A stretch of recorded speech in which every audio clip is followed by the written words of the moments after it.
Good evening. Welcome to the Weatherhead School of Management online information session hosted by Assistant Deans Jim Hurley and Tiffany Welch from the Weatherhead School of Management. I'm Lynn Marie Hamill from the Office of Undergraduate Studies, and I'll be taking your questions via email to be answered live on air. If you have a question, please send it to summerreghelp@case.edu with the subject line Info Session. If we don't answer your question live, we will follow up with you via email shortly. Now to your hosts, Jim Hurley and Tiffany Welch. Thanks, Lynn Marie. We're very excited to be hosting tonight the session on business and economics scheduling. Tiffany and I are very skilled at and very experienced at advising, not so much at broadcast journalism and talking heads. But we're going to make the most of this and appreciate your patience as we dive in and cover some good stuff about our programs and scheduling recommendations for the Weatherhead School. We've got about 10 slides that we're going to be using, maybe be going back and forth, and we hope that we'll hear from you this summer with follow-up questions. Some of the information is going to be in the FYI guide as well and online, and we know there's lots of resources out there. But our tagline in Weatherhead is always welcome. So, welcome this evening, and we're going to dive in. And one last thing, please do not adjust your sets or fear that your monitor is bad. My face really is always this red. Without further ado, we're going to jump in. Let me talk first about what we're going to try and accomplish this evening. We're going to discuss some key information and give you some recommendations and talk about considerations for scheduling. We will have specific suggestions and recommendations, and we're also going to talk about some different options. We have some FAQs, some frequently asked questions that we have teed up. And we'll also be looking forward to hearing some individual questions that come through online and addressing those. And most importantly, we want to give you some contact information for follow-up purposes. Again, we hope that we hear from you as you have questions throughout the process. So bear with me again, a couple more slides, and then Tiffany's going to take over. A couple considerations when you're planning your schedule. Weatherhead programs are flexible, and hand in hand with that, it's nearly impossible to get behind in first year. You cannot make a bad choice. There are no courses that you absolutely must take first semester, and if you don't, it's going to be catastrophic and ruin your 4 years here. Again, that's not the nature of our programs, to be sure. There are some advantages to taking some classes earlier, and again, Tiffany's going to cover that information. You need about 15 credits per semester over the course of your 8 semesters and 4 years here. So that's going to translate, first semester they're recommending 14 to 17 credits, which will be about 4 to 5 courses. And if you end up on the short side or the low side, 14 credits, you'll be absolutely fine. Any moms and dads that might be tuning in, your child will not be on the 5-year plan if you only take 14 credits. There are some mechanisms built in at the back end of our curriculum junior and senior year where you'll accumulate 6 credits for one course or take a 1-credit seminar here and there. So 14 to 17 credits, you'll be good.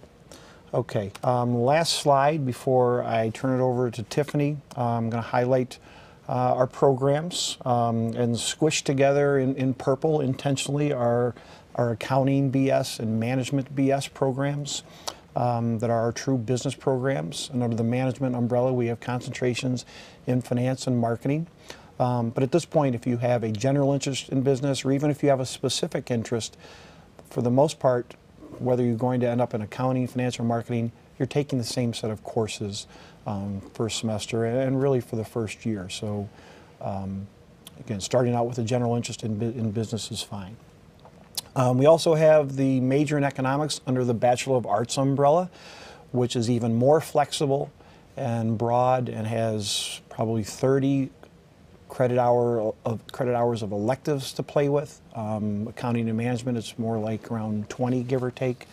Some students might be on the fence between economics and business, accounting and management. And we're going to cover all the different options that will give you the most flexibility for your first semester of scheduling.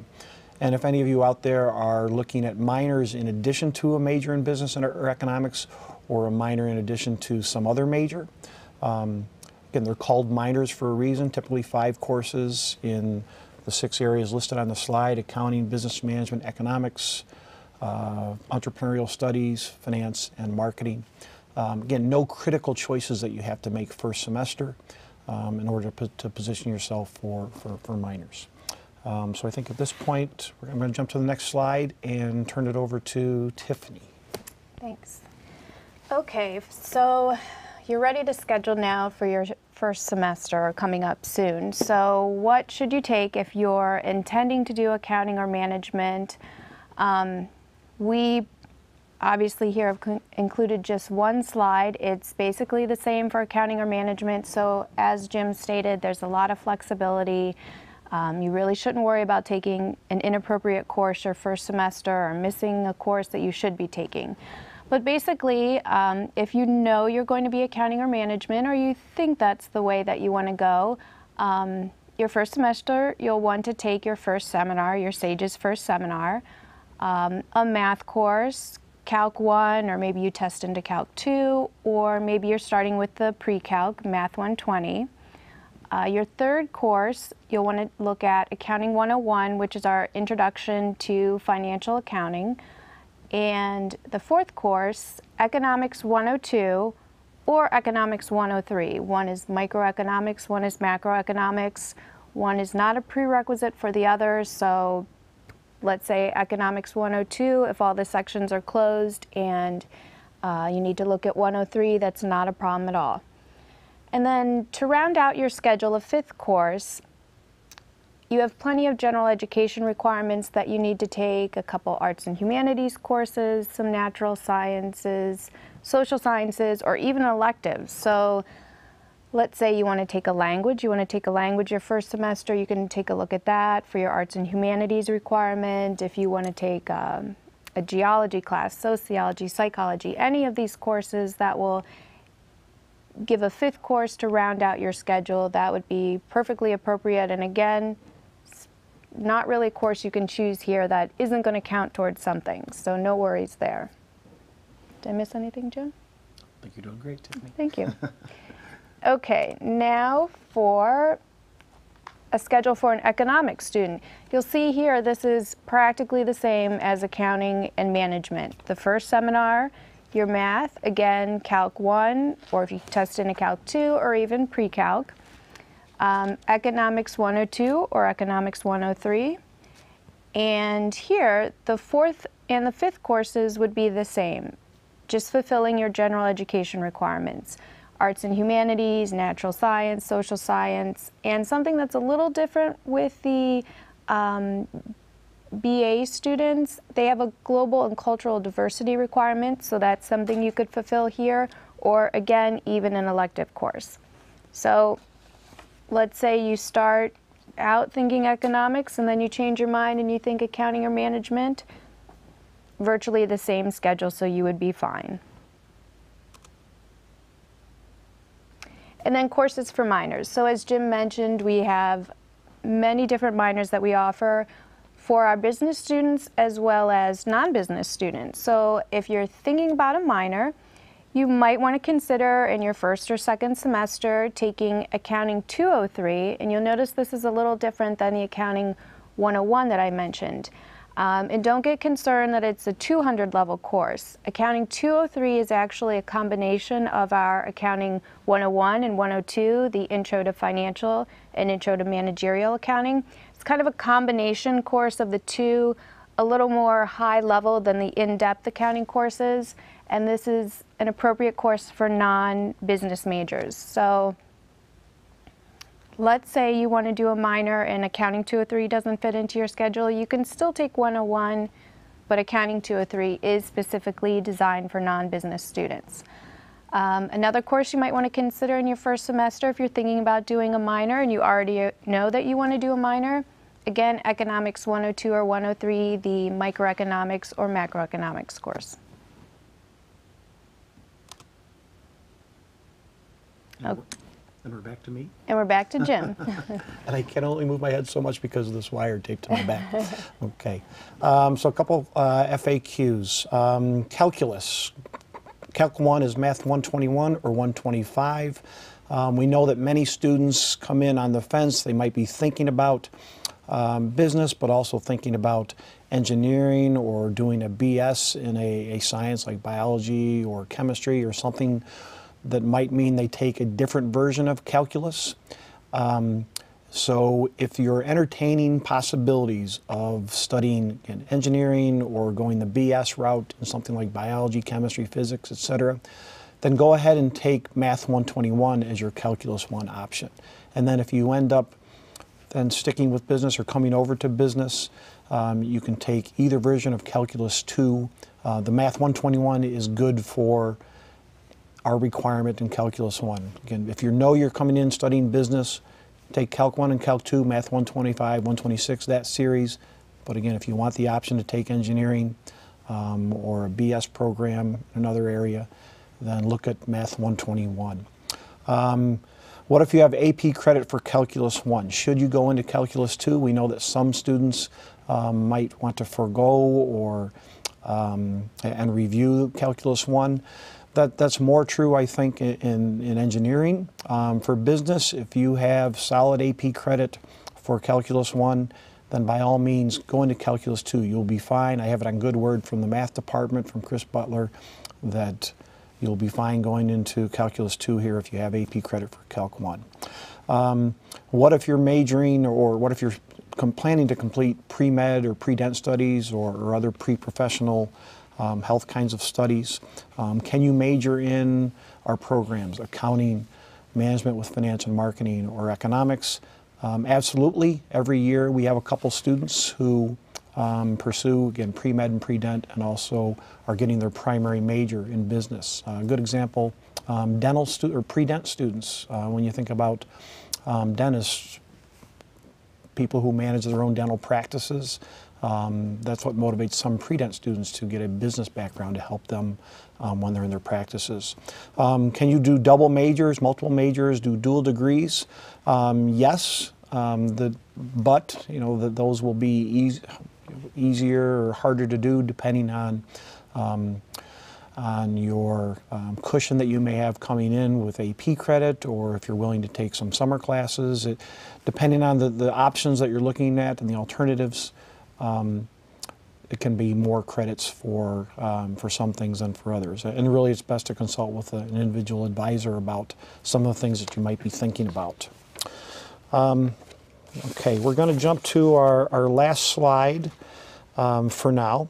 I want to make sure you have our contact information for any follow-up, again, immediately or later this week after this session, and as registration approaches in July.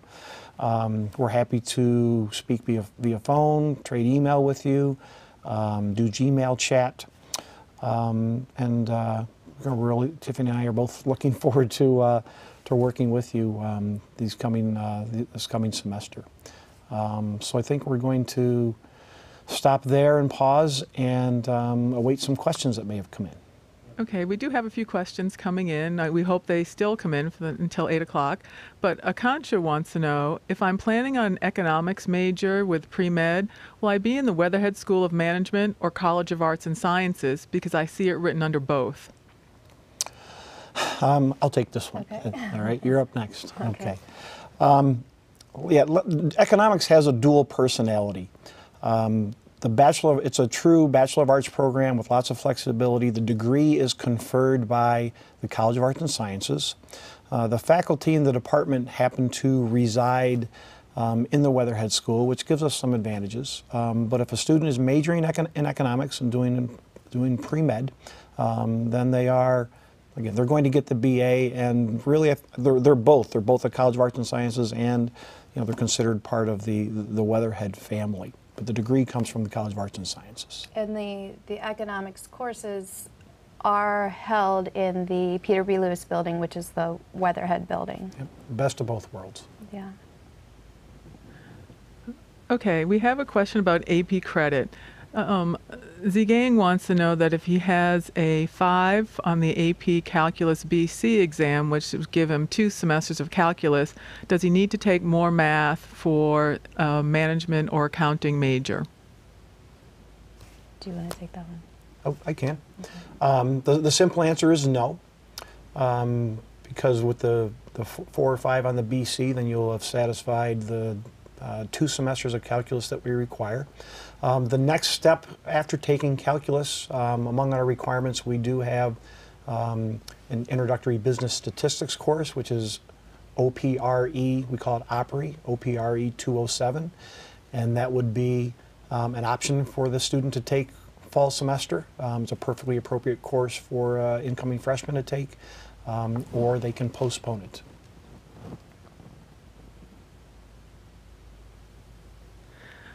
Okay, so we have an engineering major who wants to know, can he still get a minor in one of the minors from the Weatherhead School because he's not in Weatherhead, or is it only open for students in the Weatherhead School of Management?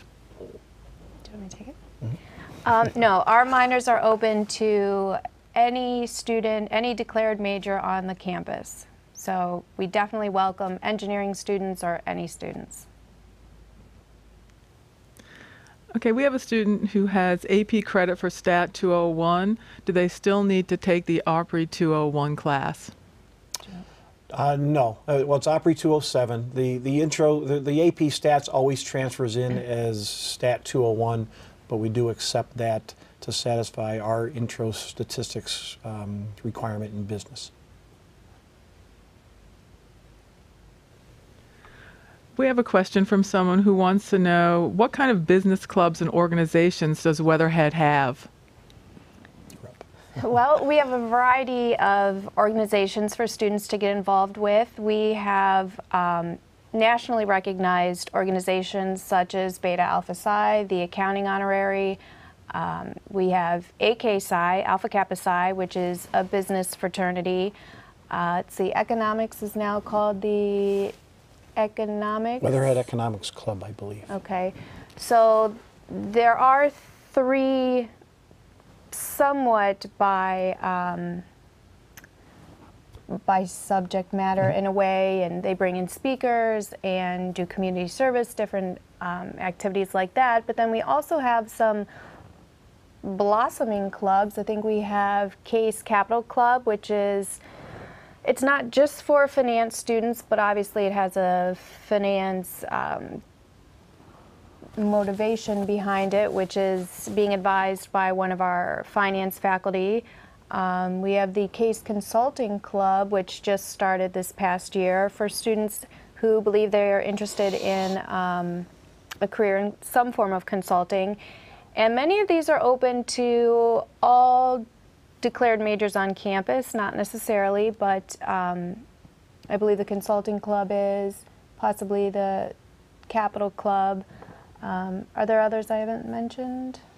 The Case Marketing Club is being revived going into this fall. The marketing concentrations of growing programs, some very eager students who are going to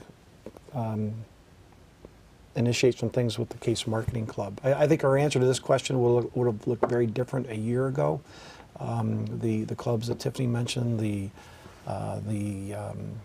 consulting group and Crew Capital, which is all about investments. Those programs just launched last fall under tremendous leadership from the students, and did a tremendous job of programming and generating interest in growing their membership. So lots of clubs for students that are interested in business and economics. Okay, so Dan would like to know, if he majors in economics, does it matter if he has a Mac or a Dell computer, and do you guys recommend one over the other?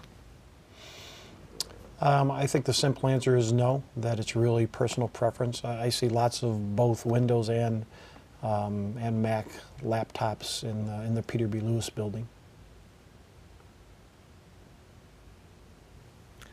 So we have a student who wants to know, what course is the most important prereqs for upper-level economics courses?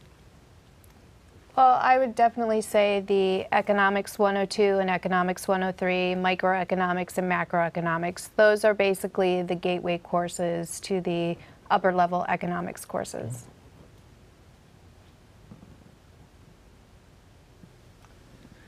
Okay. So we have someone who wants to know if it's possible to study abroad if their major is business or accounting. That's all you. Okay, definitely.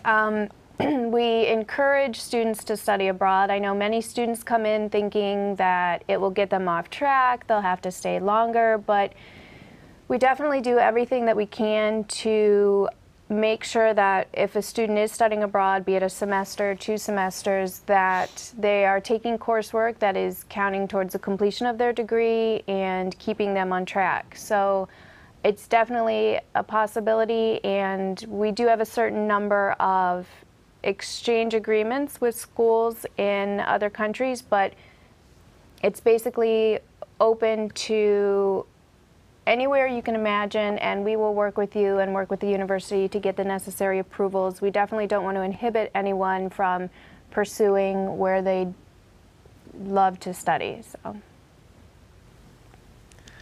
Great. Now we have a question from Ruben, who wants to know what type of networking opportunities are there within the greater Cleveland community?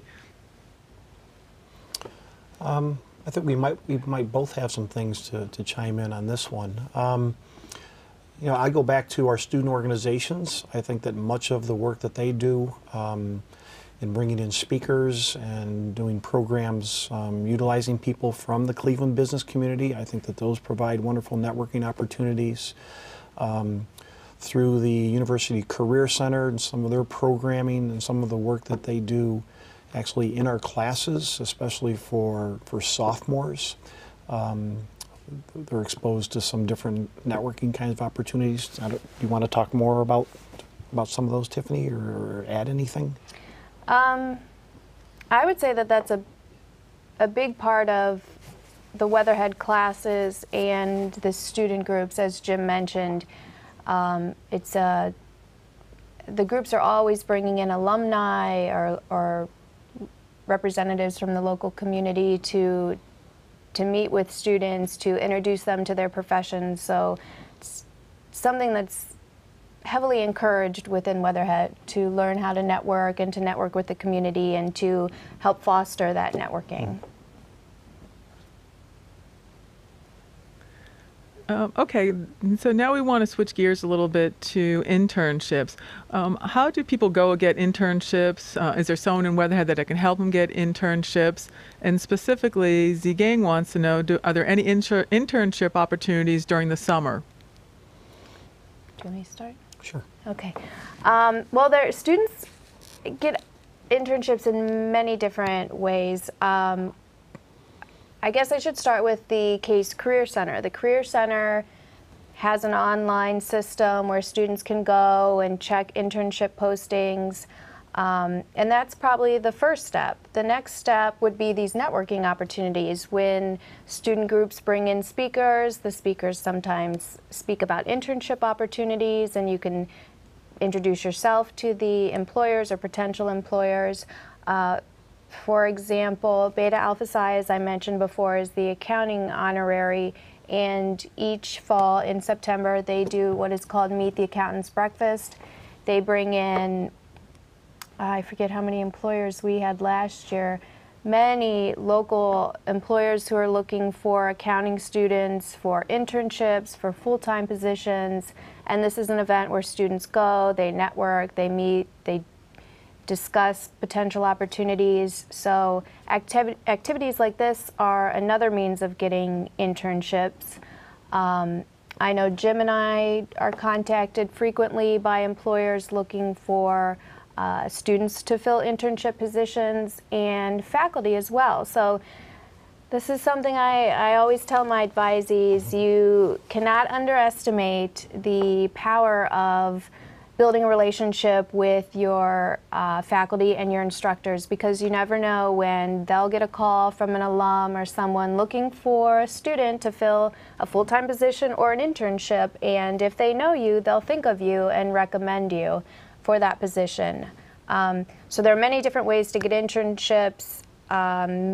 Many of our students have summer internships, so they are definitely available. And it's never too early to start building those relationships that Tiffany talked about, and to start laying the foundation to find an internship. But it does get progressively easier as you go through your college years.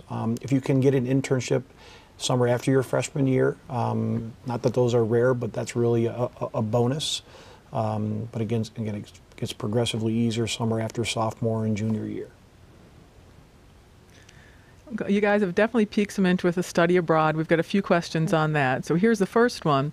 Are there study abroad programs available in the summer, or would it have to be a semester or two during the school year? Well, there's a variety. In the summer, it wouldn't necessarily be study abroad, but more of a transfer credit situation. But something I do want to highlight is our Management 315. It's our International Management Institute, and it's actually something that I lead, and I take a group of students for just 2 weeks. So many of our students, you know, we're talking about internships. Many students are worried, I don't want to go for a whole semester, or I don't want to be gone for the whole summer, but I really want an international experience. So we've developed this Management 315, this short-term experience. Like I said, just 2 weeks. We go right after spring finals. You're back for a full summer internship, and for 2 weeks we go to, right now we're rotating between two programs. Just this past May, I took students for 2 weeks to Rouen, France, which is in the upper Normandy region. We did a weekend in Paris, but students take class at Rouen Business School for 2 weeks, and we do visits, we do, you know, city tour, there are cultural activities, there are professional activities. And then I mentioned I'm rotating programs. The other one is with the University of Frankfurt. So we go to Frankfurt, we do the weekend in Berlin. Students are taking classes at the University of Frankfurt. So this is another means, a short-term means of getting in an international experience without going away for a whole fall semester or a whole spring semester if you have concerns about doing that, or if you don't want to commit a whole summer to that. So it's 3 credit hours, and it's a great opportunity. Thanks, Tiffany. And just to follow up with another study abroad question, this person wants to know, what is the process for study abroad? And we might not have to go into the specifics of the International Affairs Office at this point, but when should they meet with their advisor, and when should they start talking about it, especially if they're looking to apply to schools like the London School of Economics, for example? Well, I would say it's definitely, you know, Jim mentions never too early. It's never too early to start speaking with your advisor about studying abroad, because we may want to plan your coursework according to what you would be taking abroad, and taking a look at what they have there that you could be taking. So definitely as early as possible, at least to speak with your academic advisor about study abroad. And I would say at the latest, maybe a year in advance. Great. Now going back to some networking within business, Ruben would like to know, at what year of study does Weatherhead offer studies in international business and global economics? Well, I think if we're talking about different coursework, when you say studies in international business and global economics, you're talking about coursework that is probably 300 level coursework that simply requires the intro, micro, and macro econ prerequisites. There's also a, I believe it's Political Science 272, which is International Relations course, which is another course we recommend to students who might be interested in international studies and you know, the global economy and international development. You know, a variety of our courses have an international flavor to them. Again, in economics, there's international finance, international economics, economics of developing countries. Again, those are all 300 level courses that you wouldn't take any sooner than certainly second semester of freshman year. Maybe target them more for sophomore year.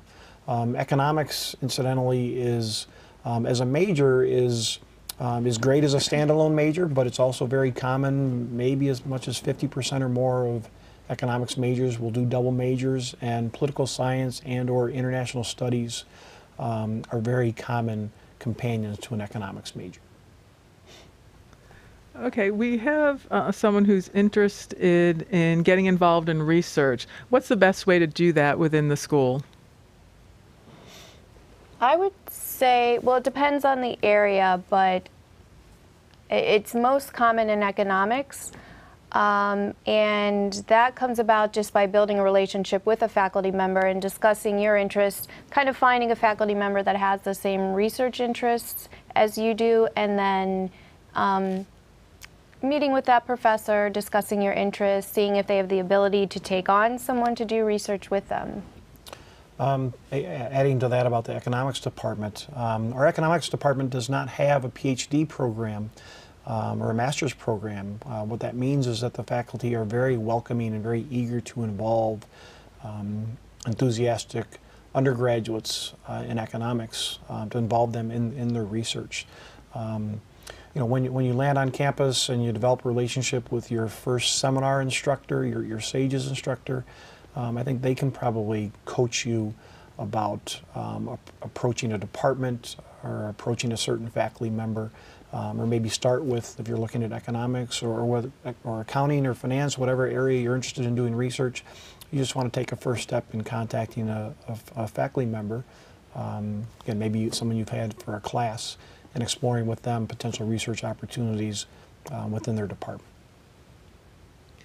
Thanks. We have a question from Michael who wants to know, can one count towards both a major and a minor? I'm sorry, Lynn-Marie, can you repeat that? Basically, if someone's pursuing a major in Weatherhead, can any of their major classes also count towards a minor in Weatherhead?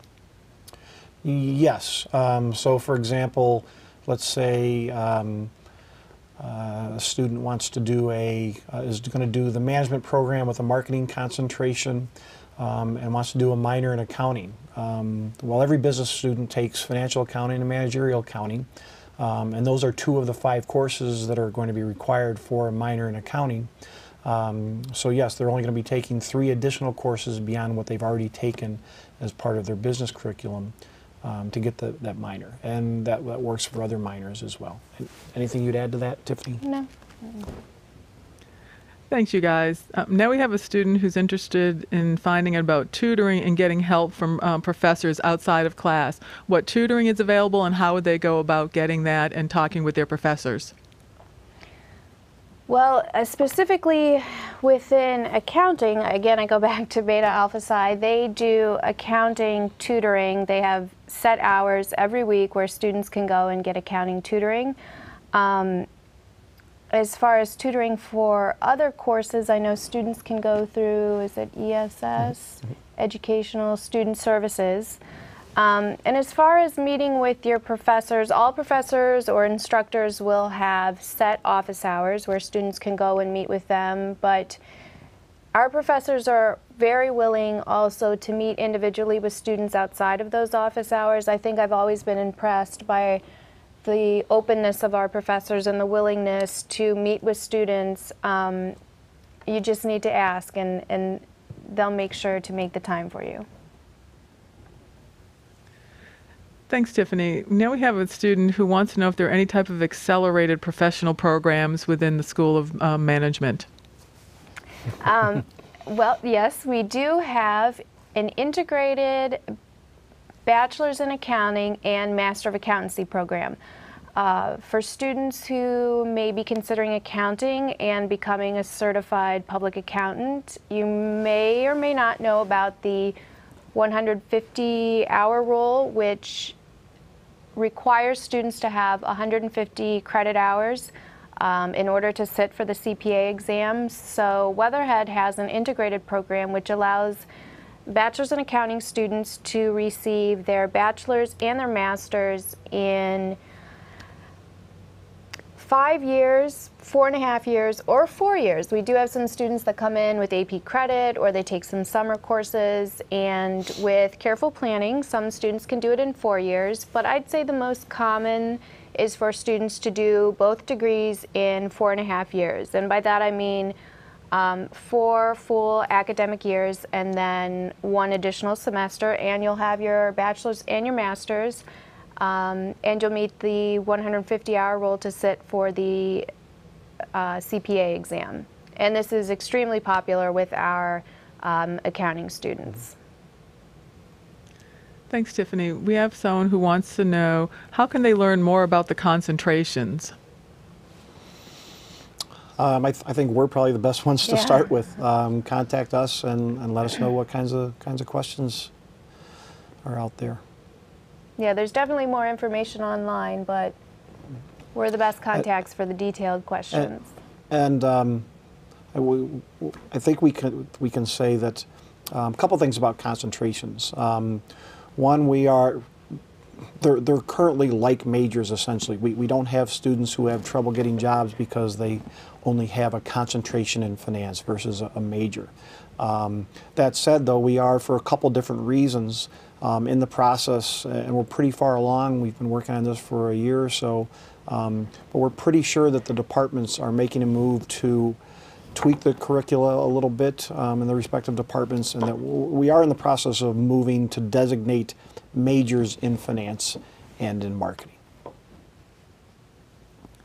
Thanks, Jim. You mentioned that you guys would be the best way to get the information about concentrations. How would students go about finding you, and what's the best way to be in touch with both of you?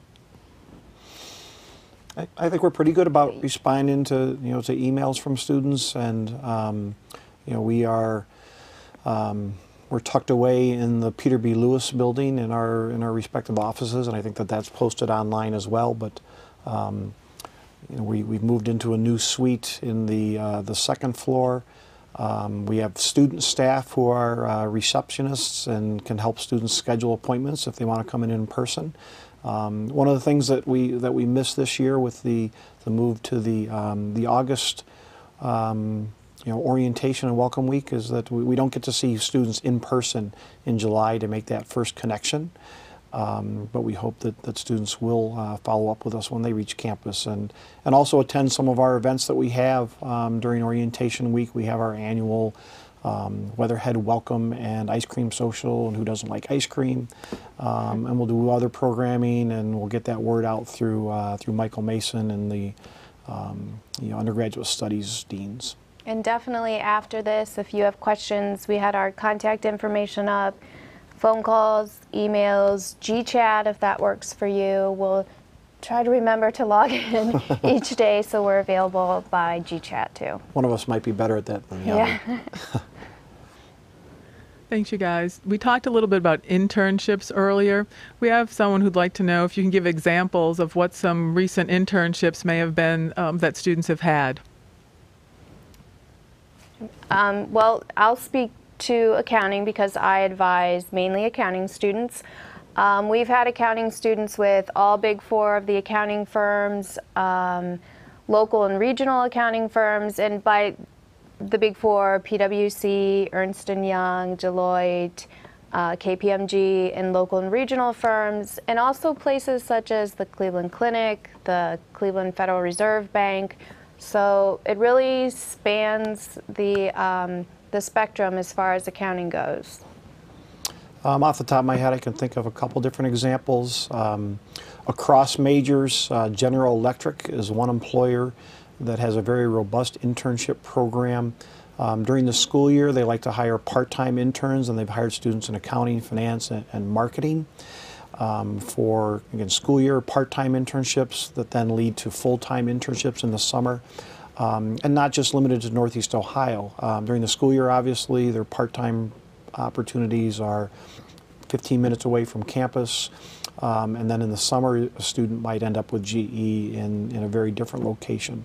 And you're not limited to that kind of formal program with General Electric. I have a marketing student this year who did an internship this past semester with General Electric part-time, and then this summer is full-time with Procter & Gamble. And students, again, across our majors get internships in different areas. Economics students have often received internships here at the Federal Reserve Bank of Cleveland, one of the 12 or 13 Federal Reserve banks nationwide. Finance students may end up with consulting firms, with banks, large and small banks, and related companies. And Rosetta has become really popular with our students. And I would say something else that we're seeing that's becoming more and more common is that the accounting students are doing what we call a practicum experience. Some may know it as a co-op, where students are actually taking a semester off and doing a full-time work experience. It sometimes goes, let's say, all spring semester and into the summer. And again, students are not taking classes, but they register for a non-credit type course. So legally, you're still considered a student for health insurance purposes, for loan purposes. Your loans or any scholarships that you have are frozen for a semester, so you're not losing those.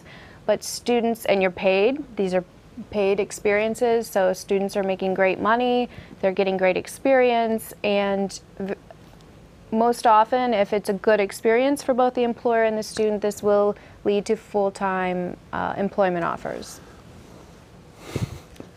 Thanks, you guys. That's great information. We do have someone who sent in a comment who wants to know, what's the difference between a concentration and a major? Okay.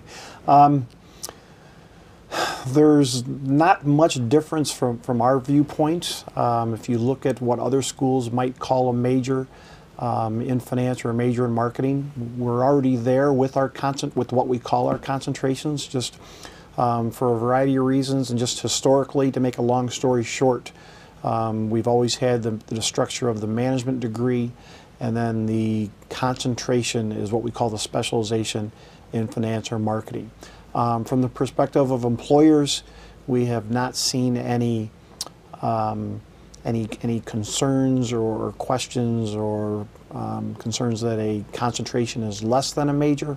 And as I mentioned earlier, for a couple different reasons, we are, again, moving to adjust our curriculum a little bit. We may be adding an additional requirement in both finance and in marketing, and then going through the process to designate them as full-fledged majors, which is going to have some benefits, but again, excuse me, for the most part, concentrations and majors are very similar. And a student shouldn't be concerned if they're applying for jobs and it says for finance majors. Someone with a finance concentration would apply for that job without concern that they don't have that word major. And we fully expect that starting with this incoming freshman class, that by the time you graduate with a degree from the university, if it's the management degree, you will be able to claim a major in finance or marketing. It's not a 100% done deal, but that is our expectation at this point. Thanks, you guys. We have a student who was interested more about the classes. Are they a lot of lecture-style classes, or will they have a chance to do some group work and case studies and presentations and things that they envision doing out in the working world? It's a mix. Some of the introductory courses in particular, intro microecon and macroecon, those will probably be traditional lecture-based courses. Maybe the same can be said about Accounting 101.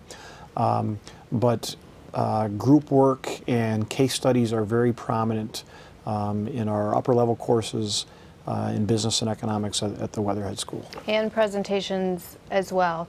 You will not escape Weatherhead without doing many presentations and research papers and group work. It's very much integrated into all our coursework.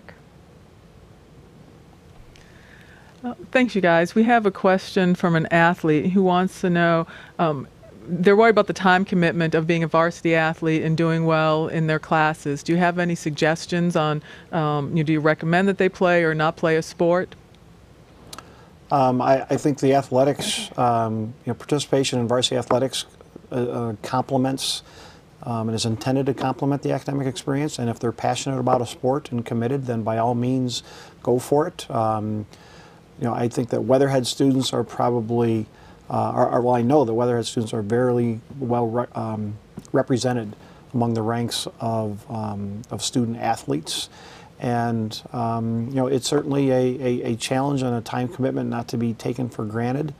I have unsolicited, I've had students tell me, and these are two football players, I'll use it as examples. I had two football players tell me that they do better during their sport, during the fall, academically, than they do in the spring, because they have to manage their time, and they know what their commitments are. Yeah, I mean, managing that can be done. It can be done very successfully. I think that even if you're not a student athlete, that there should be something that you're finding to really sink your teeth into, some substantive experience, where you might be spending 10 to 20 hours a week in student government, or you know, your fraternity or sorority, or some other area. So long-winded answer, but by all means, we love student athletes at the Weatherhead School and are very supportive of their pursuits. Thanks. We have a student who's interested in a concentration other than the ones that are listed. Can people put together their own concentrations in a different area? Jimmy? Sure. Actually, yes, they can. We have what's called a Dean's Independent Concentration. And typically, students will first work with either Jim or me to kind of discuss the concentration, what their goals are. And then the next step would be to find a faculty member in that specific area to put together. It's a 5-course concentration, just like management and, finance and marketing. And some examples that we've had in the recent past, we've had several students put together concentrations in human resources, also healthcare finance. What were some others? One of our top graduates this past year constructed a concentration in nonprofit management, which involved taking some graduate courses through our Mandel Center for Nonprofit Organizations. And for her, it was all about pursuing, you know, what she was very passionate about. And she just started, or I think she'll start in a few weeks, her entry-level job in Washington, D.C. with a nonprofit working in fundraising, which is what she's interested in. Sorry. No, go ahead. And what's really cool is that oftentimes with these independent concentrations, if we don't have the coursework at the undergraduate level, these students are actually taking graduate level coursework, and usually quite a few courses, maybe 3 of the 5 courses will be at the graduate level. We have a question from a student who wants going to be in Weatherhead and wants to go to law school. Are there any specific classes that you have at Weatherhead that might be beneficial? We have the business law class, which is a 300-level course that is required for accounting majors. I'm not sure that there are any prereqs for that course, but it's not something you would target as a first-year student. To say, and it's not just for accounting students, so it's required of the accounting students, but anyone can take it. Right. Yeah, we have a number of management students who take it also, as well as students from outside of business. What I've heard about pre-law advising and preparation is that you want to take as many courses as you can, where you're going to be doing lots of writing, so even beyond your first seminar and university seminars, it's a very good thing to take courses that are going to force you to write a good bit. We may have across campus a couple other courses here and there that have a law flavor to them, but the pre-law curriculum is wide open. There's really no, I would say there's really no such thing as a pre-law curriculum compared to a very structured and specific pre-med curriculum, for example. Thanks, you guys. Can you talk a little bit about the typical class size for freshman courses within the Weatherhead School of Management? Well, I think that can vary quite a bit. Again, in the first year, your economics courses are going to be a little larger, but by larger, I mean maybe 50 students. So that is going to be about probably the largest Weatherhead class. In the Peter B. Lewis building, actually our largest classroom only holds 62 students, so we max out around there. But that's a rare thing. Again, it's going to be maybe your Econ 102, 103, that would be 50, 55 students. But other than that, the courses are going to be held to more 30, 35, 40 students. And then more in the elective courses, the upper level electives, you're going to see probably 30, 35 students. I have a student has a question about AP credit. Does AP credit count toward the other requirements of a management major, such as the arts and humanities or social science requirements? Yes. Well, Yes, that's the simple answer, yes. Absolutely. So if you have AP credit for a history course, yes, it would count towards your completing one of your humanities requirements. So now we have some questions going back to internships. A few people want to know, are employers expecting people to have internships or the practicum experiences that you talk about, and how many people within Weatherhead actually do these? I would say these days employers are really looking for students to have completed at least one internship experience. Many employers want a full-time hire to have interned with them specifically. So it's definitely something that is important for students, and like we've mentioned, it should be a priority even when you first come in, just to start laying the groundwork on how you're going to network, how you're going to plan your internships, and when you want to do an internship. As far as numbers? I'd say a clear majority of students do complete internships sometime before they graduate. And whether it was called an internship by the employer or not, I mean, basically, I think when students talk about internships, what they're talking about are good jobs. It might be a summer job or a part-time job that is career-related. You know, there's no universal definition of internship. Basically, you want a job that's going to give you good experience in your field.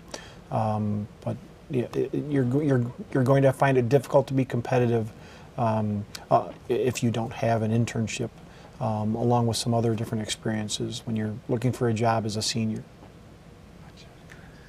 Okay, we want to circle back to the pre-med students. Is it easy to get all your pre-med requirements in at the same time as being an accounting or management major, and how do you balance all of those? What I've seen is that students will and need to maybe postpone some of the business courses if they've got a full slate, especially the first 2 years of taking pre-med courses. So I go back to the theme that we tried to convey earlier about our programs being very flexible and for it being very difficult to be behind. You know, if you don't do much more than take, you know, again, economics, accounting, your general requirements, and your math and statistics during your first 2 years, along with your pre-med courses, which again need to probably have priority. You'll be fine. You do want to work closely with one of us, an advisor, to map out a schedule. But that's what I've seen. It might take, you might graduate with a little more than the typical number of credits. With all your science requirements in pre-med, you're probably going to exhaust and go beyond your allowance of elective credits that you'll need to get to the 122 credits for your degree. But again, we've seen students be successful in doing that without without too much difficulty. We have someone who's interested in finding out how best to find out about the diversity of opportunities within Weatherhead with the faculty. Are there certain places they can look to find out information? How do they approach faculty to find out kind of what their research interests are? Well, I would say a good first step would be to look at the faculty listing on the Weatherhead site. You can see what their areas of interest are, you can see their publications. So I would say that's definitely a good first step. I know I'm always willing to maybe help with that first step, that first connection. One of my advisees to one of the faculty members making that introduction if the student doesn't know the faculty member.